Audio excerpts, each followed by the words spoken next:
Bonjour à tous et bienvenue pour cette nouvelle vidéo consacrée au Hero Contest pour Marvel Champions, le JCE. Et évidemment, il faut recharger les onglets. Alors, plus tôt dans la journée, la Marvel Champions JCE TV a mis en ligne cette vidéo dont vous ne voyez pas encore le titre. Donc pour donner les résultats des huitièmes de finale, et pour organiser le vote pour les quarts de finale. Voilà. Vidéo des quarts de finale aujourd'hui. Et ben comme pour les vidéos précédentes, je vais commenter et donner mes votes. On va commencer par les résultats des huitièmes de finale. Allez, à l'ancienne, donc moi j'avais voté pour Spider-Woman, elle a été éliminée, et c'est Captain Marvel qui est passé. J'ai voté pour Black Widow, elle a été éliminée, je ne me souviens plus qui est passé à la place. On verra, de toute façon, vu que les deux qui ont été qualifiés, ils font le premier match.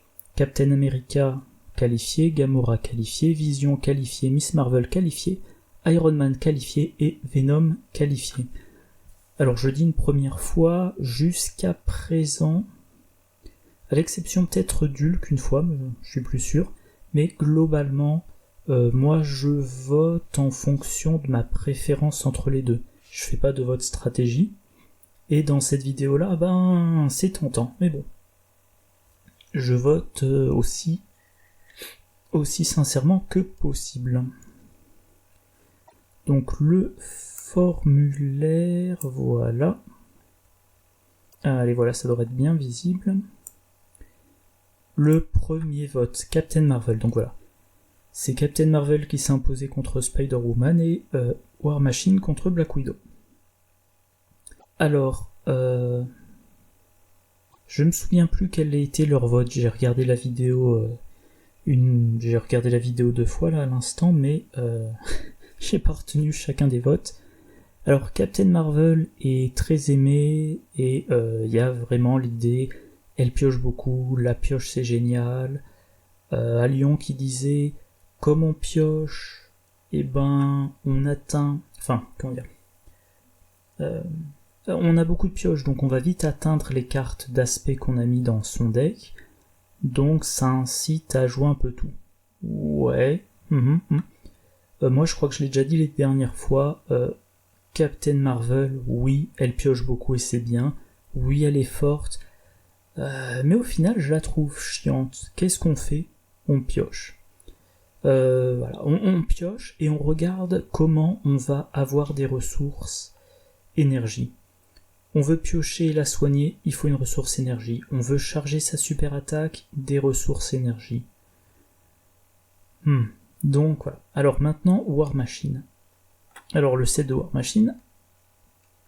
Machine en lui-même, il a, voilà, si on regarde sur sa face d'alter ego, choisissez dans votre pile de défausse une carte du set de War Machine et mélangez-la dans votre deck.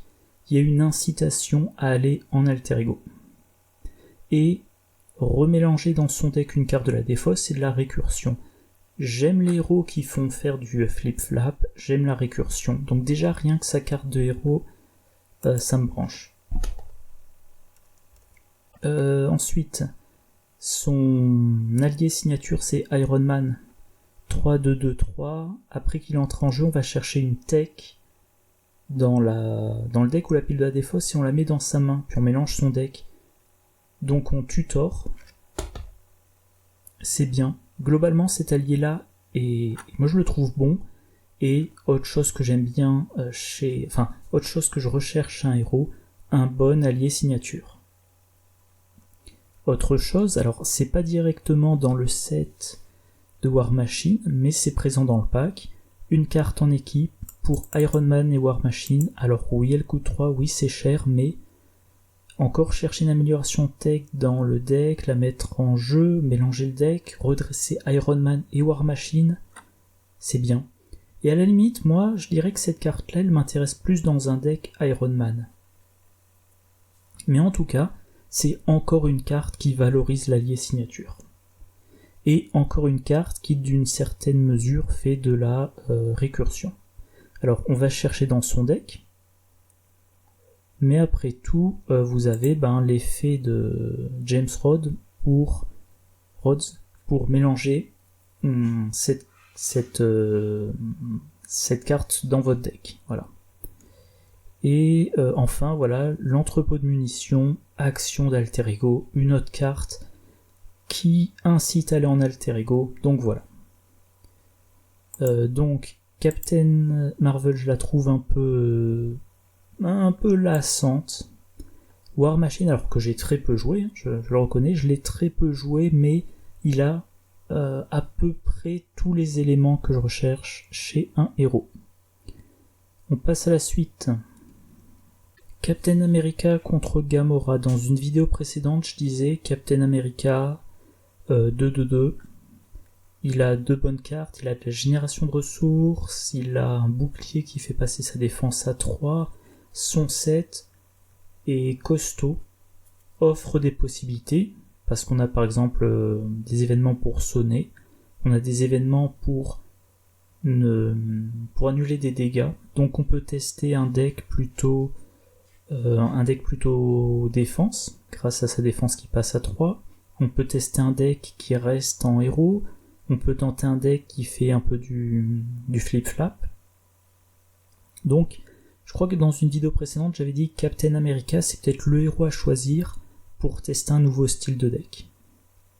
Mais à côté de ça, Gamora, elle est équilibrée, elle a des petites réponses. Ce qui veut dire que... Ah, j'ai pas mis son set. J'aurais peut-être dû... Dans son set, elle a des cartes, alors je me souviens plus trop, ça fait longtemps que je l'ai pas joué, voilà.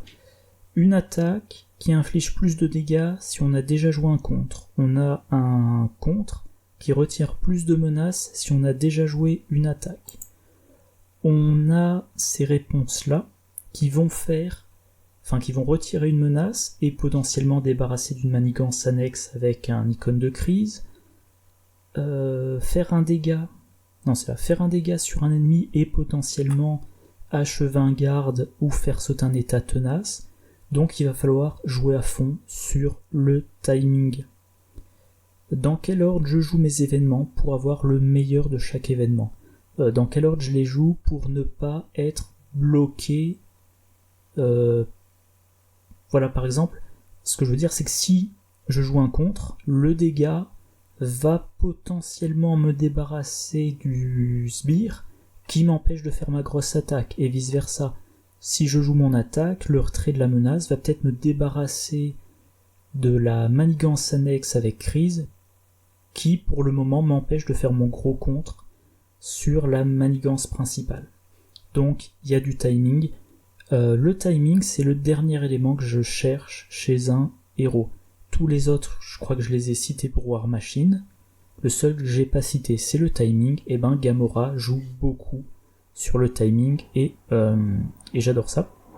Autre chose, voilà, vous pouvez inclure dans votre deck jusqu'à 6 événements attaque et ou contre d'affinité autre que l'affinité choisie. Attaque ou contre, bon, il y en a un paquet. Je ne vais pas vous remontrer les mêmes decks, mais tous ces événements d'attaque ou de contre, vous pouvez faire plein de choses différentes. Vous pouvez, par exemple, j'aurais dû préparer ça, j'ai pas d'exemple en agressivité, mais par exemple vous pouvez, coup étourdissant une attaque en justice, vous pouvez faire vos dégâts avec vos événements justice, alors qu'on s'attend plutôt à ce que justice ça soit du contre. En agressivité, tenez, on a du contre. Vous pouvez vous dire, au lieu du classique, je contre en justice, je retire de la menace en justice, j'inflige des dégâts en agressivité, vous faites l'inverse. Voilà, vous pouvez faire des combos multiclassés. Voilà, bon, je vais pas trop m'attarder. Je veux que la vidéo soit courte pour que je puisse la monter et la mettre en ligne avant demain midi. Bon, voilà. Gamora. Le 3e, Vision contre Miss Marvel. Alors la question se pose même pas. je trouve des avantages à Vision que j'ai pas encore beaucoup joué, mais je lui trouve des avantages. J'ai dit Vision vous offre la possibilité de faire des trucs assez originaux et fun, bon, typiquement le deck qui ne joue qu'en intangible. Mais Miss Marvel, ça reste ma préférée, donc je vais un peu détailler. Miss Marvel, qu'est-ce qu'on a? Évidemment, une fois que ça aura chargé. Alors Miss Marvel en elle-même, après que vous avez joué un événement, blablabla, renvoyez l'événement dans la main, donc il va y avoir du timing. Je joue un événement, est-ce que je le renvoie dans ma main ou pas? Est-ce que celui d'après je le renvoie dans ma main ou pas? Les événements, je vais éventuellement les jouer en réaction à un déclencheur. L'effet de l'événement pourra servir de déclencheur à un autre événement en réaction, et il peut y avoir comme ça des effets successifs du style je passe sous forme de héros, je joue je crois que c'est renverser la situation, je sais plus, bref, après vous avez changé de forme, retiré 3 menaces, donc je retire les 3 menaces, j'ai retiré la dernière menace de la manigance annexe, donc je joue un événement qui me dit, après avoir retiré la dernière menace, infliger 3 dégâts. En réaction à cette carte-là qui, j'en suis à peu près sûr, Alt-Attaque, j'utilise amplification, je fais pas 3 dégâts, j'en fais 5. En réaction à cet événement, je le renvoie dans ma main. Voilà, et je suis toujours dans la fenêtre après avoir retiré la dernière menace, donc je peux le rejouer. Voilà. Ça c'est très bien. Et en alter ego, une action. Donc déjà, on a un Citadel en alter ego. Et on va meuler son deck pour récupérer plus vite en main une carte. Ok, très bien. Ensuite, on a Dague Rouge, un allié. Je vais pas épiloguer parce que j'ai parlé plein de fois de Miss Marvel. Un allié qui est très bon.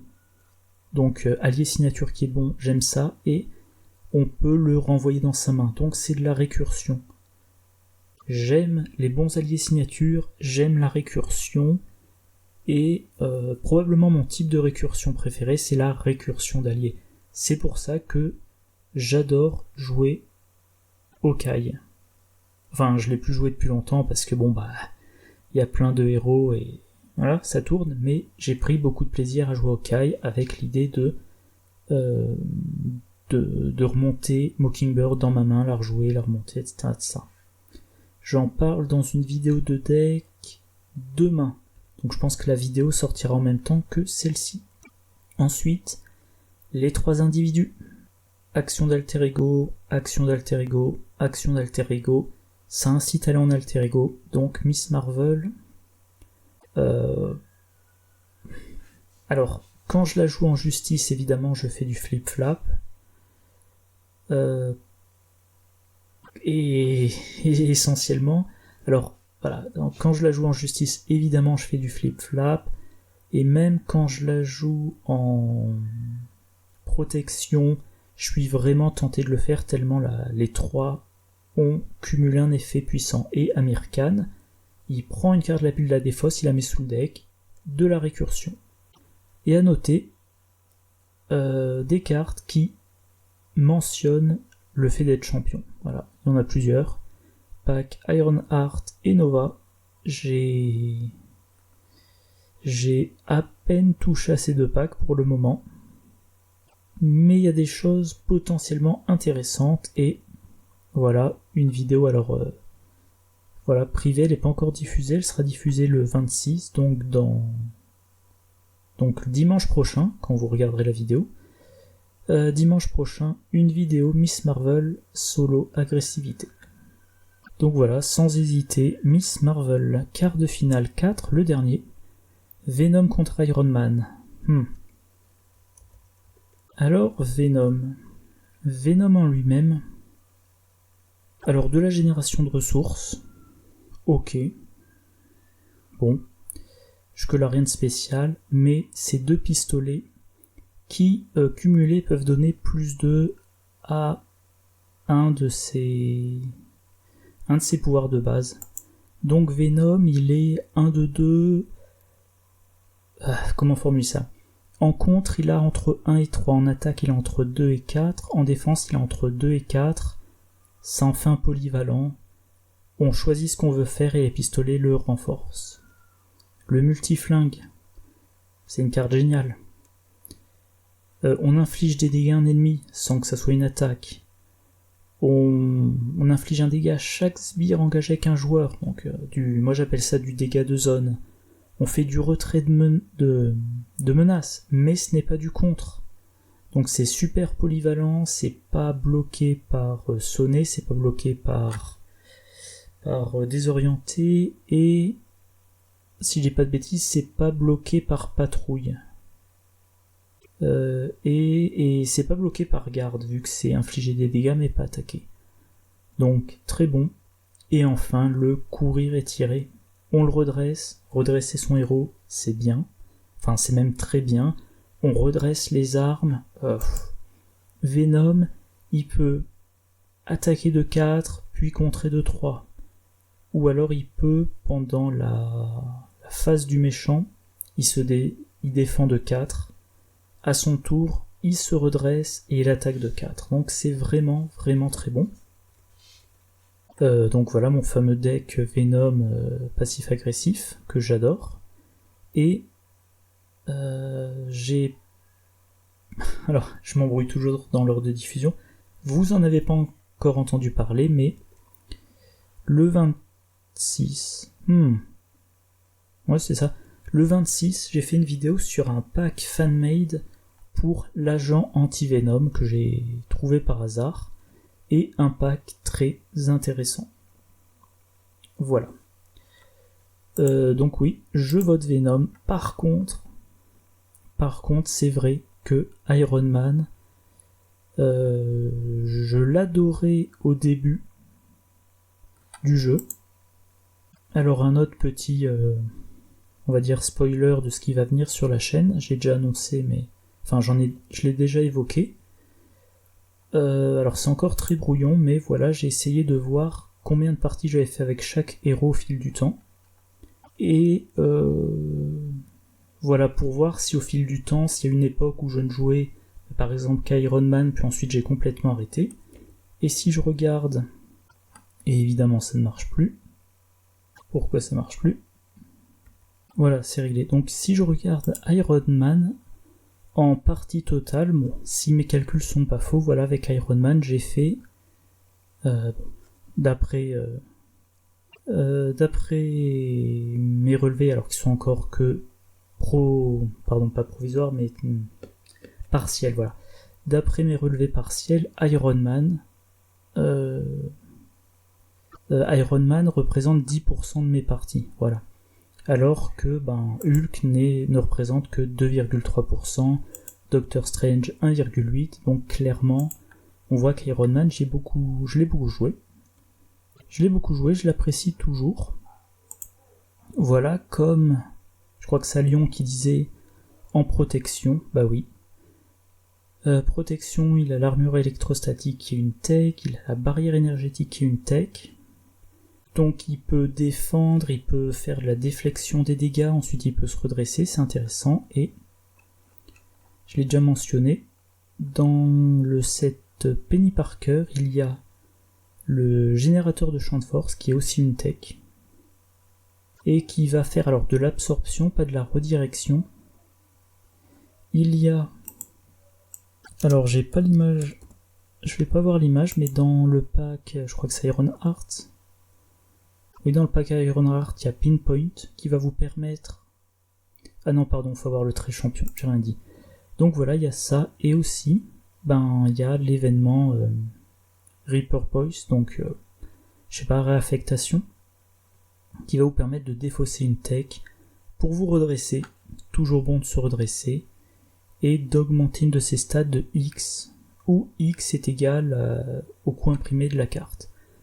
Donc vous avez votre Iron Man, vous défendez, il a 2 de défense avec la veste blindée.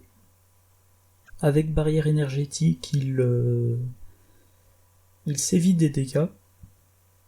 Pardon. Avec avec générateur de champ de force, il en annule d'autres. Alors c'est une interruption forcée, et là c'est une interruption, donc ça prend le pas, le générateur de champ de force. Et quand il reste quasiment plus de compteur d'utilisation, 1 ou 2, vous faites un petit réaffectation. 3. Donc vous avez votre Iron Man qui est à... Par exemple, vous choisissez le contre, il a 2 de contre. Grâce à réaffectation, il est maintenant à 5, il a été redressé. Vous contrez de 5. Vous êtes incliné, c'est pas gênant, vous utilisez le M... Enfin, vous utilisez sa pièce d'armure qui le redresse.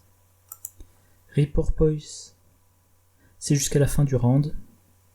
Et vous pouvez recontrer de nouveau. Donc vous avez un Iron Man qui, pendant la phase du méchant, a défendu et qui normalement a absorbé beaucoup de dégâts. Et ensuite, pendant son tour, il contre de 5 et il recontre de 5. Ou il attaque de 4 et il rattaque de 4. Ou éventuellement, il se met ça en défense. Donc 1 plus la veste blindée, ça fait 2. La réaffectation, ça le fait passer à 5. Alors, il a gagné en défense pendant son tour, donc il va provoquer une attaque du méchant, il défend. Alors il est redressé, donc il provoque l'attaque du méchant. Comme il est redressé, il peut défendre. Fin de son tour, il se redresse. Face du méchant, il a toujours son bonus et il défend. J'avoue que j'avais pas pensé jusqu'à avant ce tournage à utiliser ça pour la défense, mais ça s'annonce très intéressant. Surtout que c'est gratuit. Et ça a une ressource énergie imprimée, toujours bon avec Iron Man.